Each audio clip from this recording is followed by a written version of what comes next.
ನಾಟಿ style egg biryani ತುಂಬ ಟೇಸ್ಟಿಯಾಗಿರುತ್ತೆ. ಇದನ್ನು ಮಾಡ್ಕೊಳ್ಳೋದಕ್ಕೆ ಫಸ್ಟು ಒಂದು ಬಾಣಲಿಗೆ ಎಣ್ಣೆ, ಚಕ್ಕೆ, ಲವಂಗ, 3 ಹಸಿಮೆಣಸಿನ್ಕಾಯಿ, ಒಂಚೂರು ಪುದೀನ ಸೊಪ್ಪು, ಒಂಚೂರು ಕೊತ್ತಂಬರಿ ಸೊಪ್ಪು ಹಾಕ್ಕೊಂಡು ಎಲ್ಲನೂ ಫ್ರೈ ಮಾಡ್ಕೊಳ್ಬೇಕು.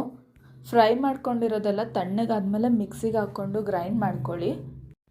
ನೆಕ್ಸ್ಟು ಒಂದು ಪಾತ್ರೆಗೆ ಎಣ್ಣೆ, ಚಕ್ಕೆ, ಲವಂಗ, ಸ್ಟಾರು, ಏಲಕ್ಕಿ, ಜೀರಿಗೆ, ಸೋಂಕಾಳು, ಈರುಳ್ಳಿ ಹಾಕ್ಕೊಂಡು ಈರುಳ್ಳಿ ಕಲರ್ ಚೇಂಜ್ ಆಗೋವರೆಗೂ ಫ್ರೈ ಮಾಡಿಕೊಂಡು 1 ಸ್ಪೂನ್ ಶುಂಠಿ ಬೆಳ್ಳುಳ್ಳಿ ಪೇಸ್ಟ್ ಹಾಕ್ಕೊಂಡು ಹಸಿ ವಾಸನೆ ಹೋಗೋವರೆಗೂ ಫ್ರೈ ಮಾಡ್ಕೊಳ್ಳಿ.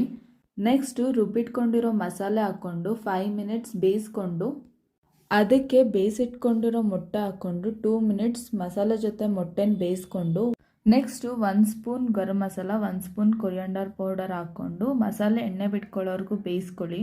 ಮಸಾಲೆ ಎಲ್ಲ ಎಣ್ಣೆ ಬಿಟ್ಕೊಂಡ್ಮೇಲೆ ಅದಕ್ಕೆ ಅಳತೆಗೆ ತಕ್ಕಷ್ಟು ನೀರು, ಉಪ್ಪು ಹಾಕ್ಕೊಂಡು ನೀರು ಕುದಿ ಬಂದಮೇಲೆ ಅಕ್ಕಿ ಹಾಕ್ಕೊಂಡು ಅದಕ್ಕೆ 1 ಕಪ್ ಮೊಸರು ಹಾಕ್ಕೊಂಡು 15 to 20 ಮಿನಿಟ್ಸ್ ರೈಸ್ ಕುಕ್ ಮಾಡಿಕೊಂಡ್ರೆ ಟೇಸ್ಟಿಯಾದ ಎಗ್ ಬಿರಿಯಾನಿ ರೆಡಿ.